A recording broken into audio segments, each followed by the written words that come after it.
I'm here with Robert Davidson of Sunstone Press. Sunstone Press is an independent publisher and the first company to win the Saltire Society Scottish Publisher of the Year twice. So once in 2014 and again in 2019. So welcome, Bob. Thank you. So maybe I can start with that. Not only have you won the Saltire Society Scottish Publisher of the Year twice, your company's won a lot of other awards as well.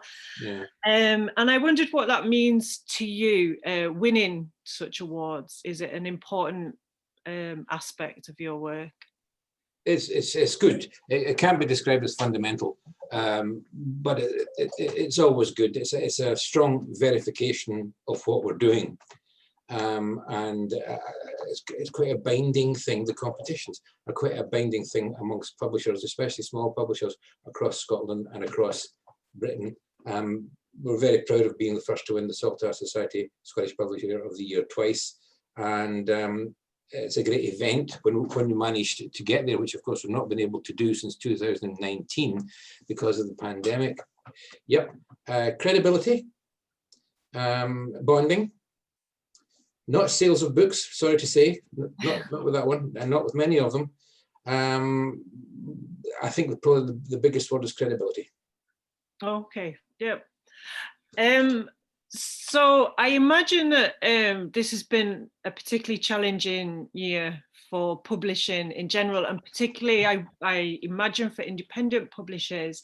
So I wonder, what's been your experience of that? And I mean, particularly this year, but just the sort of evolution of publishing recently. What changes have you seen for good and bad?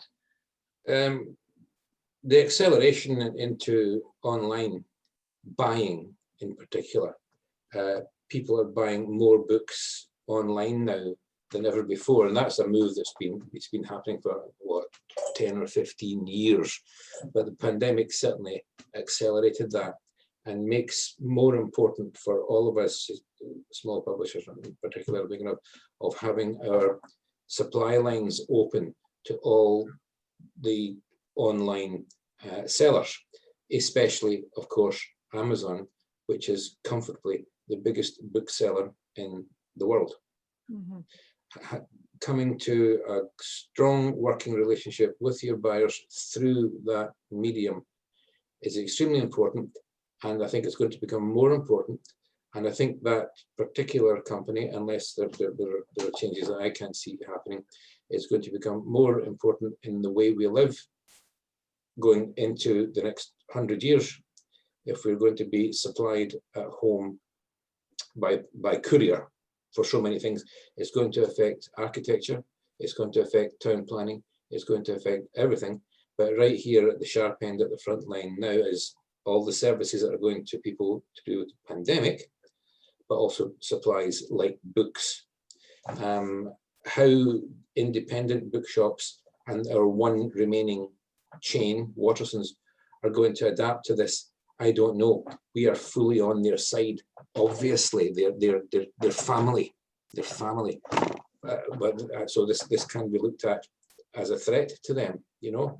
And what I would say about that is when a societal change of this magnitude happens, it's what we tend to look back on it over hundreds of years as progress, like the move from the countryside into the cities, mm-hmm. you know, which brings all sorts of pain and trouble, but we've called it progress. We may be doing that. This is what we may be going through at the moment, with a lot of casualties, a lot of pain. 100 years from now, people will wonder how it could have been otherwise, you know? Yeah, yeah. You're a writer yourself as well, a published writer, and I wondered about what brought you into publishing. Was that an aspect that brought you into publishing in the first place? What inspired you to begin your own publishing company? Well, it was a process, as I need hardly say, because I wasn't a publisher by education or training. I was a civil engineer, and I came out of my job in 2000, 31st of July 2000, and decided after a short time, 3 months, that I would not seek a job, but I would write, because I was poor, but I had a certain amount of money I can get by. I had a flat that was paid for, it was on my own, and started writing more seriously. Angus Dunn, my friend Angus Dunn, who's now late, stood down from Northwards magazine, and I took it on, gathered a team around me, headhunted a team around me, and after a couple of years decided that that wasn't the best, not-for-profit was not the best way of going about projects. That then blended in with other thinking about this place that I'm speaking from, Collette, which is the Inner Moray Firth, which I've been associated, I've lived here for 40 years, just over 40 years. And it's more than 50 years since I first came here to work on a particular job. And what's happening around here, around the Inner Moray Firth, is not just the development of Inverness, which is very significant, but the making of, if you like, of a new city. There's things that are getting joined up, and I've watched that happen. The project I worked on in the late 60s, late 60s actually, it's been a long time ago now, I was a teenager, was a study of, a development study for Highlands Downs Development Board at that time, of development in this area. And that was mooted at that time informally that the whole thing was going to be a city. And that's always been in my head. And it is happening. We've got a university now, we've got a hospital now, we've got 2 bridges across the firths and roads that are adequate for large volumes of traffic. We're now, of course, we're online, like everywhere else. So there's an irony here, because the formation of this city, which should have, can and should have a publishing house, because it's a very creative area, the Highlands and the Inner Moray Firth. There's a lot of creative industry here, as Highlands and Islands Enterprises is now known, is very well aware. The irony is that the city is forming, and indeed substantially has formed, as we move online. As we are able to work, as we are working now with you. I actually don't know where you are, and you don't have to tell me. There's a good chance you're in Edinburgh, but from your accent, you might be in Newcastle, you know? Aberdeen. It does, sorry? Aberdeen. Aberdeen, there you're Aberdeen. And it doesn't matter, does it? We can do this. So that was the thinking that founded the publishing house. And we kicked off with not very much money at all, kicked off on poetry pamphlets, made a profit in poetry pamphlets. I've told the story so many times, I think people will be bored with it, the origin story, Collette. And with good luck, and we had bad luck, and we had what became, we started as, it became obsessive. It became an obsession to make the whole thing work. And to be a serious, independent, international publishing house located around the Inner Moray Firth, which, if you like, breaks the stereotypes of kilts and castles, you know, modern subjects, current subjects, the environment. Feminism is built into this company, I have found, just sort of is there because this is the times we're in. You know, this isn't a backwater. So I'm rambling a bit now, which I don't mean to do, but tend to do with the city of the Highlands, the creative city of the Highlands, this location, the new Scotland that's being made, which may be independent, you know, but may not, but it's happening anyway, you know, with our very, very important parliament, yeah, and our relations with Europe, the European Union, and the Baltic countries and the Scandinavian countries, which when you sail out of the Inner Moray Firth, right, that's what you're looking at, and it's not far away, yeah. So that's what's behind it. That's the vision. In the meantime, there's the world that you want, where you want it to be, and the world as it is. And as you work towards the world as you want it to be, you have to adapt to the world as it is. Yes. So we adapt to do our best to adapt to present markets and present tastes, while always being at the forefront of progress. Yeah, I get from your last 2 answers, Bob, like, yeah, you've seen a lot of change on many levels. Oh, yeah. And I guess, not that I want to stick this in the interview, but my birthday is on Friday, tomorrow. Many happy returns. Yeah, thank you. But it's interesting, this week I've had to contemplate my age, and yeah, where have those years gone? And I get from you, yeah, you've seen quite a lot of changes on many levels. I also get like a bit of curiosity from you, and I wondered, like, are you positive for the future? I guess I'll kind of tether this to publishing itself. In publishing, are you positive for the future of publishing? Well, but we will always have publishing. And ask me if I'm positive about the future of storytelling, and I say it's always been with us and it always will be with us. And I'm positive about how language works, and yes, I am, and it will always work that way. It's the most intimate thing we do. I look at literature as the most intimate of the arts. You know, you sit down in silence, and from these little black marks on a white background, someone else's voice appears in your head.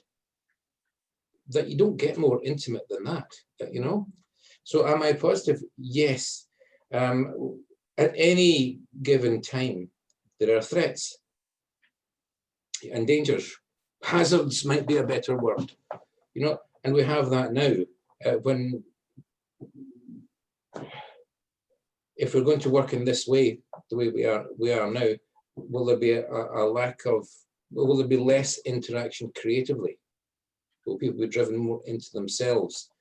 About people's mental health in these conditions? This is all extremely important. If we, as I've said earlier, we move into an entirely virtual interaction. So am I positive about publishing? Yes. The hazards, as I see it, is that, in my view, publishing has evolved towards giantism over a couple of centuries. So that's the progress it's made, and sales can be driven by algorithms, and opinions can be driven by algorithms only too easily, and we're not getting that argument that we should have, and these are hazards. I worry about the small independent bookshops, which I think are incredibly important, because if we're just going to one online face that's driven by algorithms, we're all seeing the same things. And although there is the possibility of browsing through the back catalogue, I don't think it's going to be the same as going into an independent bookshop in Ullapool or Hindland in Glasgow or in Aberdeen, or these many bookshops I know and I love, and finding something you didn't expect to find, and having your thinking and maybe even your life changed by that read, which is possible. So I'd be worried about that sort of thing. Be worried about the increased mechanization, the increased machine aspect to it. And that's not a new worry, is it? There's been talk of that in Soviet thinking, but also high capitalist thinking, death of the individual. So beware of that. Yeah, those are my fears. Okay, well, thank you. Just check. Oh, we've got a few more minutes before. Away. I was wondering about like current projects that you're working on. Is there any particular project that's quite exciting at the moment, or particular writers that you're working with? Well, many is the answer. I struggle to pick one out. In February, we'll bring a novel called Love. Sorry, it's a memoir. It's a narrative memoir with novelistic qualities called Love is the Next Country by an American author called Randa Jarrar, which I'm very highly hopeful of. Right now, we've got Ruth Thomas's book, which is being read on Radio 4 now. It's Snow in the Works in the Northern Line. Further ahead, we have a book by Linda Gask, who's a psychiatrist, now retired but working at the moment, living on Orkney, about her own mental health. But it's just exactly, it's located, the voice is located in Orkney, but Linda's life experience is south of England. Manchester was the main place she worked, but in the book she travels to the favelas of Brazil, she travels to Archangel in Russia, and to the Middle East, while it explores all that, explores mental health treatment and her own interaction, which is pretty negative, let me tell you, with the National Health Service when she had particular breakdown. I'm very enthusiastic about Linda's book. We've got a hybrid book by Fiona Erskine called Phosphate Rocks, which is, it describes the phosphate industry historically based in Leith, but through the medium of a detective and a mystery, a body that's found when the old chemical works is being knocked down. And from that, she discusses all the industrial processes. She's an industrial chemist herself. So very enthusiastic about those. We have in May, we have The Secret Life of the Otter, which is a natural history photographic large format book. The third of Andy Howard's trilogy. He did The Secret Life of the Mountain Hare, which is very successful, of the Cairngorms, which is very successful, and now it's the Otter. Later in the year, for September, for the Christmas market, we're doing Chasing the Deer, similar format, different design, about the deer, the red deer. So this goes into ecology, conservation, and new thinking about such things as rewilding, the game hunting industry. It's very wide in the scope, and it's very, very beautiful, as is the Otters.